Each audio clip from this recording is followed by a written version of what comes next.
त्याने गुरुपौर्णिमेला ही पोस्ट केली आहे आणि याच्यात लिहिलंय, आभाळ लागत माया तुझी आम्हावरी राहू दे.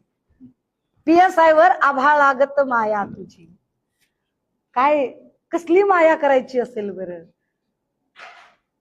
सब मोह माया है. ही कोणती माया होती की घनश्याम सोनवणेला ही पोस्ट करावी लागली? आता PSI घनश्याम सोनवणे, माझी इच्छा नसताना तुम्ही रडारवर आलाय आणि मला याच्यावर उत्खनन करावं लागेल. याच्यातनं तुम्हाला कळलं असेल की का कोविडच्या प्रकरणामध्ये तक्रार झाली नाही, किंवा का हायकोर्टमध्ये प्रकरण चालू असतानाच या सगळ्यांमध्ये जी चार्जशीट दाखल झाली त्या चार्जशीट मधनं गोरेंचं नाव वगळलं गेलं. पण नाव वगळलं म्हणजे गोरे सुटले असं नाही. अजून वरच्या कोर्टात अपील झालेली आहे, अजून प्रकरण चालू आहे आणि मी हे सगळं ऑन रेकॉर्ड ऑन पेपर बोलत आहे. आता हे एवढं सगळं चालू असताना गोरेंचा व्यवसाय काय? गोरेंकडे असं काय आहे बरं की एवढ्या कोट्यावधीच्या गाड्या आहेत, सगळं आहे. मगाशी प्रताप भाऊ सांगत होते, खरं तर आम्हाला सेंटर पॉइंटला का थांबावं लागावं? रेस्ट हाऊस मिळणे हा आमचाही अधिकार आहे, विश्रामगृह मिळालं पाहिजे आम्हाला. पण आम्हाला सोलापूर विश्रामगृहामधून असं कळलं की सोलापूर विश्रामगृहातले जे 2 सूट आहेत ते फक्त आणि फक्त पालकमंत्र्यांच्या साठीच आहे. पालकमंत्र्यांनी त्याचं इंटेरियर डिझाईन वगैरे सगळं करून घेतलंय. एकीकडे मोदी काटकसरीने वागा वगैरे सांगतायत, परंतु गोरे साहेबांनी मात्र चांगले 10 कोटी रुपये खर्च करून 2 सूट अतिशय सुंदर पद्धतीने करून घेतलेत. मी पत्रकारांना वेगळं सांगायची गरज नाही, तुम्ही सोलापूरचेच पत्रकार आहात, त्यामुळे तुम्हाला ते सूट चांगले माहित असतील. आता त्या सूटचा वापर कोणत्या कोणत्या कारणासाठी काय काय केला जातो तो गोरे साहेबांना माहिती, त्याच्यावर आम्ही काही फार बोलणार नाही. पण नेमकी गोरेंची प्रॉपर्टी वाढली कशी यावरही माहिती अधिकार टाकला होता. मी कालच म्हटलं की मी मी अजिबात उत्खननात जात नाही, पण मग तुम्ही असं हे करायचं नाही.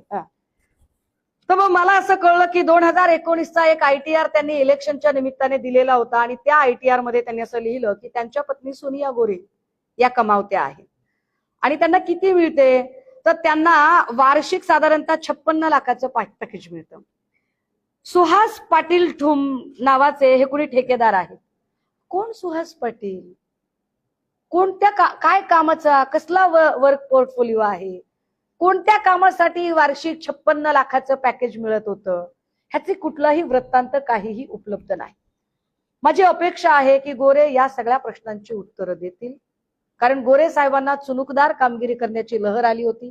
ती चुनुकदार कामगिरी करण्यासाठी मी कसा फडणवीसांच्या गळ्यातला ताईत आहे हे दाखवण्यासाठी जयकुमार गोरेंनी त्यांच्या पद्धतीने गरज नसताना एका वादात उडी घ्यायचा प्रयत्न केला. तर आता इतकी उडी घेतलेलीच आहे, और अगर इतना शहादत देने का शौक है ही आपको, तर आता या सगळ्या प्रश्नांची उत्तरं मी पुढच्या दौऱ्यात सोलापूरला येईपर्यंत जयकुमार गोरे देतील अशी मला अपेक्षा आहे. आणि हो, मी तरीही या सगळ्यांमध्ये तुम्ही जे वेगवेगळ्या टोल नाक्यांवर जे कलेक्शन करायचात त्याच्यावर मी काहीही बोललेली नाही. ते मी जरा सोडून देते, चहा पाण्याला लागतं मी सोडून देते, मी त्याच्यावर काही फार बोलत नाही. पण हे सगळे जे 19 गुन्हे असताना भाजपने जुने सगळे निष्ठावंत बाजूला सारून एका परक्या जिल्ह्यातला माणूस इथे आणण्यामागे नेमकं काय कारण होतं हे सांगितलं पाहिजे. आणि तुम्ही नाही सांगितलं तर महात्मा फुले जन आरोग्य योजनेचं फक्त सोलापूर किंवा साताऱ्यात नाही तर उभ्या महाराष्ट्रात काय झालं याचा रिपोर्ट मी तुम्हाला देईन. बोला.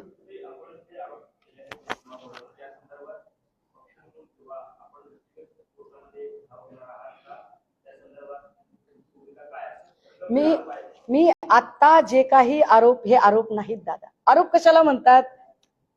जे कपोलकल्पित गोष्टी आहेत. मी तुम्हाला एक सॉलिड आणि व्हॅलिड डॉक्युमेंट दाखवलं. एक दुसरं असं की आपण काही न्यायालयीन भूमिका घेणार का आपण असं म्हणताय, तर याच्यातली अनेक प्रकरणं ही न्यायालयात ऑलरेडी चालू आहेत, न्यायप्रविष्ट आहेत. यातल्या कित्येक प्रकरणांमध्ये म्हणजे मी तुम्हाला हेही दाखवलं की कशा पद्धतीने त्यांना अगदी मागच्या महिन्यात समन्स निघाले. अहो, मंत्र्याला समन्स निघणं आणि तेही अशा प्रकरणात निघणं ही लाजिरवाणी गोष्ट आहे. चळवळीतल्या केसेसमध्ये समन्स निघाला मी समजू शकते, परंतु अशा एवढ्या गंभीर गुन्ह्यांमध्ये जर एका भाजपच्या मंत्र्याला समन्स निघत असेल तर हा मंत्री पालकमंत्री पदावर राहण्याच्या योग्यतेचा आहे का? याच्या पालकमंत्री पदाचा राजीनामा का होऊ नये? का याचं पालकमंत्री पद घेतलं जाऊ नये? भाजपच्या दुसऱ्या चांगल्या लोकांना द्या ना, भाजपच्याच लोकांना द्या.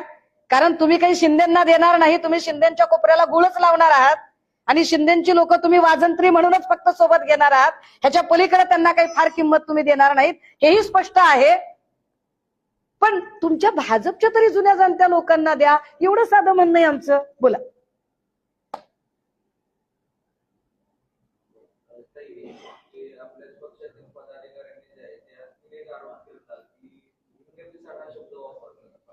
मला वाटतंय तो म्हणजे त्यांनी कुणी शब्द वापरला मला काही माहित नाही. मी असले कुठलेही शब्द वापरत नाही. मी फक्त आणि फक्त असं नाही, काही हरकत नाही ना. अरे आयबीच्या माणसाने रेकॉर्ड केलं पाहिजे. आणि ऐका आयबीचे दादा, तुम्ही रेकॉर्ड नाही केलं तरी हे सगळं तुम्हाला फाईल मध्ये मिळेल ना. काय खरंच पालकमंत्र्यांना कळत नाही बघा एवढी साधी गोष्ट. त्याच्यासाठी वेगळं रेकॉर्डिंग करायची काय गरज आहे? कुठल्या तरी चॅनल मधलं घ्या ना फुटेज. ते अवघड खेळ आहे राव तुमचं पण. असो, तर हे जे आहे ना, मला वाटतंय 354 वगैरे असे जे काही दादा, मला ना कोर्टाचं निरीक्षण जे आहे ना ते वाचायची ना इथे अक्षरशः मला संकोच वाटतोय तुमच्या समोर. कोर्टाने जे निरीक्षण नोंदवलं ना, ज्या बाईंना अडकवण्याचा प्रयत्न झाला त्या बाईंच्या संबंधाने जे निरीक्षण नोंदवलेलं आहे, ज्या पद्धतीचं निरीक्षण, ते इतकं बिभत्स, इतकं वाईट आहे. पेज क्रमांक 6 वर आहे त्यात आहे काय? हा मोहिते. तर ते मी वाचू शकत नाही. नाही, अजून एक मोहितेचं प्रकरण असेल तर ते मी वाचू शकत नाही.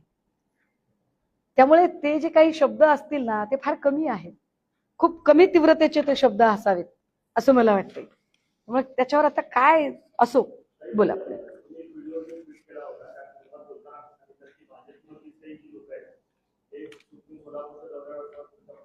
हो, आता बघा ना, काल मी तुमच्याशी बोलत होते. मी काल म्हटलं की मी उद्या बोलते दादा तुम्हाला. मी का म्हटलं? कारण मला एकाने सांगितलं होतं की ताई मी तुम्हाला संध्याकाळी सगळे डॉक्युमेंट देतो. मी तर अख्खा दिवस बिझी होते. किती डॉक्युमेंट आलेत माझ्याकडे बघा, कुठून कुठून आलेत ते. असतात, आता त्यांनाही वाईट दोष देऊ नये. मला वाटतं की भाजपच्या लोकांनी प्रचंड कष्ट घेतलेले आहेत ही सगळी सत्ता राखण्यासाठी. आणि जर त्यांना जर त्रास होत असेल तर मग ते फार वाईट आहे. हे कोर्टाचं दादा, कोर्टाचा पेपर आहे बरं का. हा कुठलं कोर्ट आहे बघा. हे anticipatory bail application number 2220 of 216 Jaykumar Bhagwanrao Gore versus state of Maharashtra. Honourable कोर्टाचं निरीक्षण. मी म्हणजे मला खरंच ह्याच्यात संकोच होतोय की हे किती वाईट निरीक्षण आहे. याच्यातला मुद्दा क्रमांक 9 आहे. I have perused the obscene image which were sent to the cell phone of the complainant as per the submissions of learned APP. The images were received by the complainant and it appears that the images were sent from the cell phones mentioned herein. The image do not show the actual act of sexual intercourse but are of erected penis with hand. मला वाचायला लाज वाटते पुढे. हे कोर्टाचं observation आहे. सोलापूरचे पालकमंत्री जयकुमार गोरे यांच्याबद्दल ऑनरेबल कोर्टाने हे लिहिलंय. तरी सुद्धा फडणवीस साहेबांना गोरेंनाच मंत्री ठेवायचंय. अरे का पक्षाची पत घालवायला लागलात? जो पक्ष एकेकाळी अडवाणी वाजपेयींच्या विचारांनी भारावलेला, सुषमा स्वराज सारखी माणसं ज्या पक्षामध्ये होती, जो तत्वनिष्ठ पक्ष होता, तो पक्ष अशा भ्रष्ट लोकांनी का भरून टाकलाय? आणि म्हणून मी वारंवार म्हणते की वारुळ मुंग्या बांधतात, पण वारुळ पूर्ण झाल्यावर त्यात राहण्याचं भाग्य मुंग्यांना लाभत नाही. मग त्यात राहायला विषारी नाग येतात. भाजपच्या सत्तेचं वारुळ हे RSS आणि भाजपच्या निष्ठावंत कार्यकर्त्यांनी बांधलं, पण वारुळ पूर्ण झाल्यावर त्यात राहण्याचं भाग्य RSS आणि भाजपच्या लोकांना नाही लाभलं. तर त्याच्यामध्ये काँग्रेस, राष्ट्रवादी आणि इतर वेगवेगळ्या पक्षातून जे बलात्कारी आणि भ्रष्टाचारी विषारी नाग आले ते कुंडली मारून बसले. हे वाईट आहे.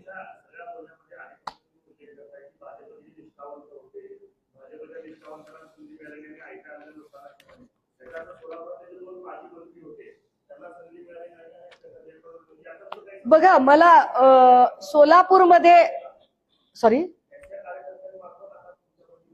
नाही नाही नाही, असं असं काही स्वतःवरून स्वर्ग गाठू नका. पण ही परिस्थिती फक्त इथेच आहे का? ही परिस्थिती सगळीकडे आहे ना. आता केशव उपाध्ये सारखा जुना जाणता माणूस, तो माणूस ढकलला जातो आणि पैशापासरी असणारी काही लोक, निव्वळ काहीतरी नॉयझी गँग म्हणून अशी माणसं पुढे येतात. हा जुने विरुद्ध नवेच संघर्ष आहे ना सगळा. ह्या सगळ्यांमध्ये जर आपण जर विचार केला तर कितीतरी असे भाजपचे चांगले चांगले लोक आहेत की ज्या लोकांना संधी मिळाली नाही, आणि नव्याने आलेले जे लोक आहेत, जे बाहेरच्या पक्षात ना, जुनी लोक फक्त सतरंजा टाकतायत, या बसा गुळ पाणी घ्या, आणि जे नवीन आहेत ते आयते ताटावर बसलेले आहेत. तर साहजिक आहे की जुन्या लोकांमध्ये खदखद निर्माण होऊ शकते.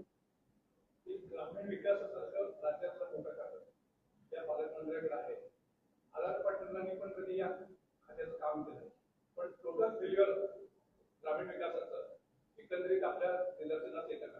फक्त सोलापूर आणि सातारा जिल्ह्यातच ते कार्यक्रम दिसतात, राज्यात कुठं फिरताना दिसत नाही.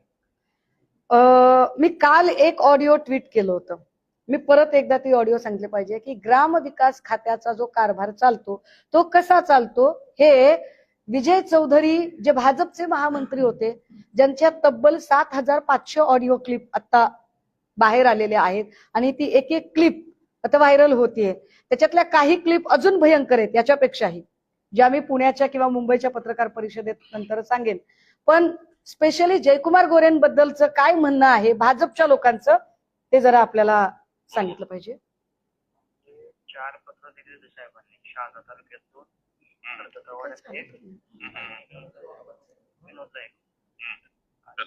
घेऊन गेलो. ग्रामविकास मंत्री जयकुमार गोरे साहेबांकडे 15चा निधी मिळावा आणि यांची तयारी करत होता. 10% प्रमाणे पैसे गोळा केले जोर करणे.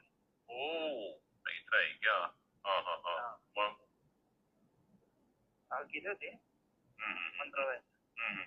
गोरे साहेबांनी काही दिले नाही म्हणे, पैसे धोरण करणे जमा करून घेतलेले. अच्छा ओके. आता ही खूप मोठी क्लिप आहे. आता मला सांगा दादा की हे भाजप महामंत्री विजय चौधरी आणि विजय चौधरींचा कार्यकर्ता यांची आहे. याच्यावर FIR दाखल झाली आहे बरं का. जयकुमार गोरेंच्या बद्दल चर्चा चालू आहे. तो कार्यकर्ता सांगतोय भाजप महामंत्र्यांना की साहेब फडणवीस साहेबांना सांगा ना, गोरे आपल्या कामाला 10% मागतायत, असं तो कार्यकर्ता सांगतोय. बघा, म्हणजे फडणवीस साहेब आम्ही निष्कलंक वगैरे तर नाही हो. देवेंद्रजी काहीतरी काल परवाही म्हणत होते, कुठे इकडे तिकडे रिअल लाईफ मध्ये जात आहे, जरा रिअल लाईफ मध्ये या ना तुम्ही, आणि रिअल लाईफ मध्ये तुमच्या पक्षात काय काय चालू आहे, तुमच्या पक्षातले लोक किती पराकोटीचे भ्रष्ट आहेत, कोरोना काळात तुमच्या लोकांनी काय भ्रष्टाचार केलाय, जसं मी मागे TETचा एक भ्रष्टाचार सांगितला होता, तर ते सगळं जरा एकदा बघा. आणि तुम्ही आमच्यावर आरोप करताना मी पुन्हा एकदा सांगते की शिवसेनेच्या लोकांबद्दल बोलताना जरा त्यांनी जपून बोलायचं, कारण तुम्ही एक वाक्य जरी बोललात तर मी अख्खी बखर तुम्हाला शोधून दाखवेन, बखर काढेन मी पूर्ण. बोला. आणि सोलापूर विश्रामगृहाचा जे 2 सूट आहेत ते 2 सूट सतत का बंद असतात याचं सोलापूर जिल्हा अभियंत्याने सुद्धा उत्तर द्यायला पाहिजे. नियोजन मंडळामध्ये 1.5 कोटी खर्चून ऑफिस बंद आहे. 1.5 कोटी नियोजन मंडळ. ते प्रत्येक ठिकाणी आरामासाठी जागा असली पाहिजे ना. नियोजन मंडळाच्या तिथे 1.5 कोटीचं, इकडे 2 कोटीचं, थकतात लवकर ते. अजून काही विचारायचे? काही?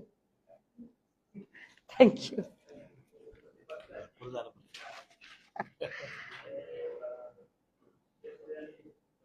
थोडा आवाज. काय काय राष्ट्रवादीने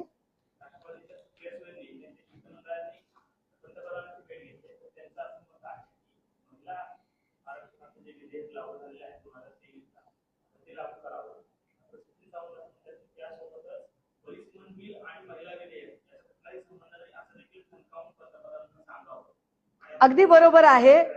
बघा, जे बिल नाकारलं गेलं आणि ज्या बिलामुळे दुखावलेली भाजपा रस्त्यावर येऊन नारी शक्ती वंदन वगैरेची नौटंकी करत होती, खरं तर महिला आरक्षण विधेयक हे आपल्याकडे ऑलरेडी पारित झालेलं आहे.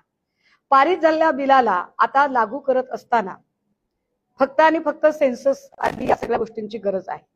पण पारित झालेल्या बिलानंतर त्याला जोडून परिसीमन बिल आणणं आणि महिला आरक्षणाच्या आडून परिसीमन बिल पारित करून घेण्याचा डाव आखणं हा भाजपचा पाताळ यंत्रीपणा आहे आणि या पाताळ यंत्रीपणाला उघड केलं पाहिजे. निश्चितपणे देशाचे पंतप्रधान म्हणून भेटायला जाऊ शकतं आणि त्यांनी ते भेटावं, त्याच्याबद्दल काहीच वाद नाही. मात्र परिसीमन बिल आणि महिला आरक्षण या दोन वेगळ्या गोष्टी आहेत. महिला आरक्षण विधेयक पारित झालेलं आहे.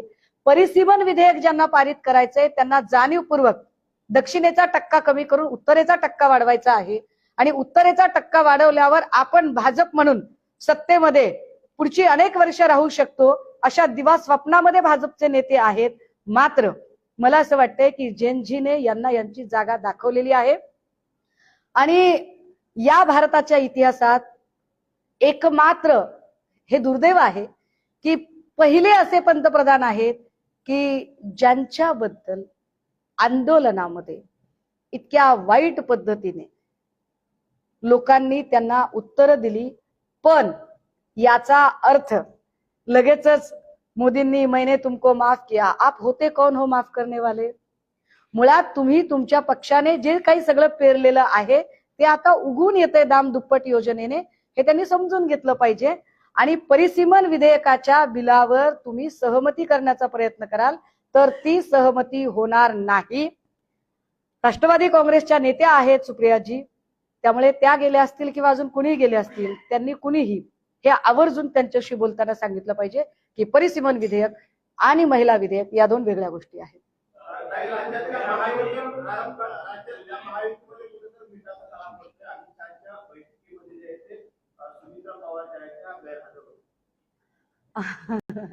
नाही, खरं तर महायुतीमध्ये मिठाचा खडा पडतोय म्हणण्यापेक्षा भाजपमध्ये सुद्धा मिठाचा खडा पडलेला आहे.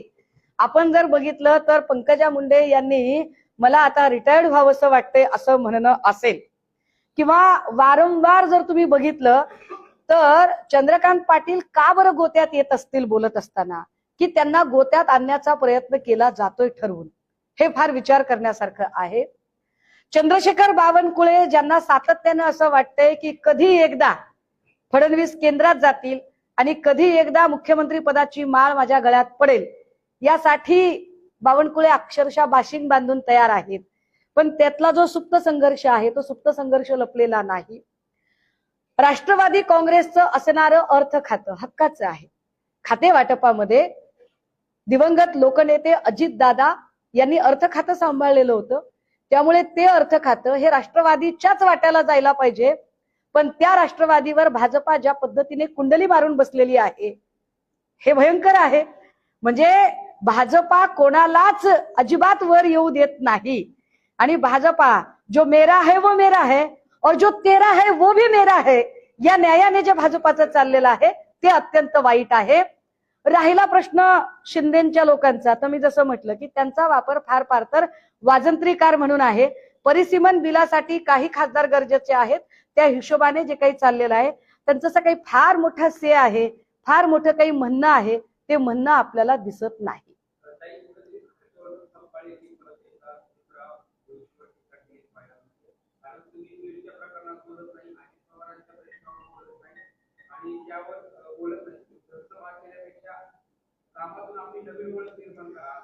मला वाटतंय मी महिला राजकारणी म्हणून सुद्धा, म्हणजे निव्वळ राजकारणासाठी राजकारण नाही तर महिला राजकारणी म्हणून अत्यंत जबाबदारीने हे मांडलं पाहिजे की गुंगी गुडिया अशी जी टीका होती ती याच्या आधी दिवंगत लोकनेत्या आणि या देशाच्या पहिल्या महिला पंतप्रधान आदरणीय इंदिराजी यांच्याबद्दलही केली होती. पण त्याला उत्तरं न देता इंदिराजींनी आपल्या कामातनं उत्तरं दिली आणि 71ला जेव्हा बांगलादेश वेगळा झाला पाकिस्तानमधनं किंवा आण्विक चाचणी ज्या ताकदीने त्यांनी केली किंवा ज्या पद्धतीने त्यांनी ठणकावून अमेरिका असेल किंवा पाकिस्तान असेल यांना आंतरराष्ट्रीय संबंधात जे अजूनही आमच्या पंतप्रधान मोदींना जमलेलं नाही एवढी मार्केटिंग करून मोदींपेक्षा 10 पट अधिक ताकदीने काम हे इंदिराजींनी केलं होतं. अगदी त्याच पद्धतीने निश्चितपणे सुनेत्रा वहिनी कामगिरी करू शकतील का याच्यासाठी थोडा काळ आपण वाट बघूया. घाईघाईने जजमेंटल होण्याची गरज नाही. पण त्याला जोडूनच अजून एक गोष्ट की बीडच्या संबंधाने मात्र, कारण मी स्वतः बीडची लेकमाता आहे त्यामुळे मला बीडची परिस्थिती बऱ्यापैकी चांगली माहित आहे. त्यामुळे बीडच्या संदर्भाने निर्णय घेताना खूप कठोर पद्धतीने निर्णय घ्यावे लागतील. राज्याच्या, आता महिला म्हणून नाही, आता राज्याच्या उपमुख्यमंत्री म्हणून आदरणीय सुनेत्रा वहिनींना आमची विनंती असेल की कृपया किमान बीड बद्दलचे निर्णय घेताना तरी तटकरेंना थोडं बाजूला ठेवा. कारण तटकरे हे कटकरेच्या भूमिकेत जास्त जात आहेत का, याचा विचार सुनेत्रा वहिनींनी केला पाहिजे.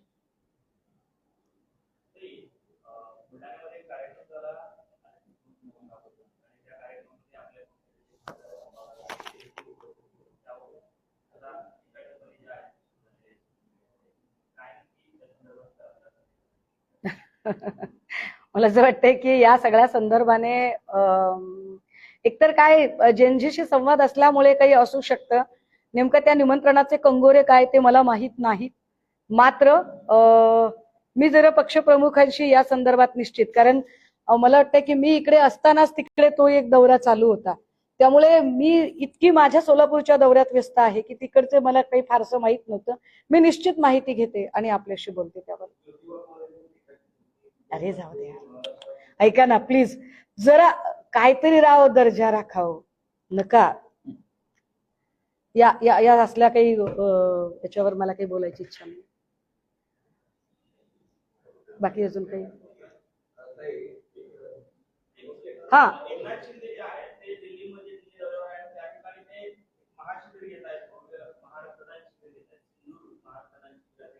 येणाऱ्या काळात ते कदाचित तुम्हाला सांगते ऑस्ट्रेलिया किंवा टोरंटो, कॅनडा, कॅलिफोर्निया याही भागामध्ये शिबिरं घेतील. त्यांना शुभेच्छा आहेत माझ्या.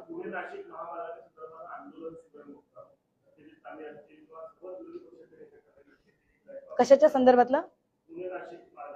हा हा हा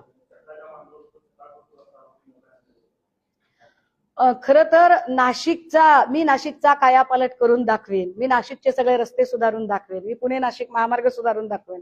अशा सगळ्या वल्गना राज्याच्या मुख्यमंत्री श्रीयुत देवेंद्रजींनी केलेल्या होत्या. मात्र त्याचा काय बोजवारा उडालाय ते आता सगळ्यांनी बघितलेला आहे.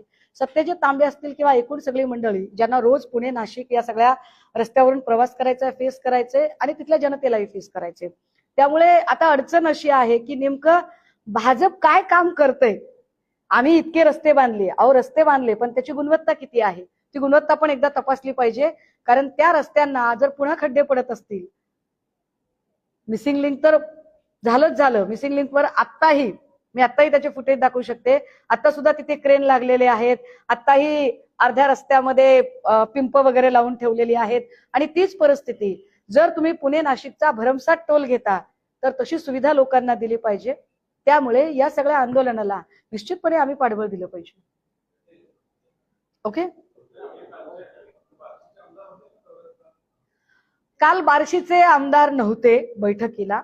मला वाटते माझ्या 4ही बैठकांना बार्शीचे आमदार नव्हते. त्या 4ही बैठकांच्या काळात कदाचित त्यांना काही वेगळी महत्वाची कामं असू शकतात. पण हे मी पुन्हा एकदा सांगितलं पाहिजे की शिवसेना हा जो पक्ष, जो हिंदू हृदय सम्राट बाळासाहेबांनी उभा केला होता, या पक्षाच्या रचनेमध्ये सगळ्यात मोठा मान कुणाचा, तर तो शिवसैनिकाचा. पक्ष कोणता मोठा, तर जो संघटनात्मक पक्ष आहे तोच. मला वाटतं याच मुद्द्यावर सन्माननीय कपिल सिब्बल साहेबांनी ऑनरेबल सुप्रीम कोर्टमध्ये युक्तिवाद केला. त्यामुळे विधिमंडळातल्या पक्षापेक्षा संघटनात्मक पक्ष मोठा असतो. त्यामुळे आमदारांपेक्षा सुद्धा जिल्हा प्रमुख हा मोठा असतो. जिल्हा प्रमुख त्या बैठकीला होते. त्यांना काय संदेश द्यायचा आहे तो त्यांचं ते देतील.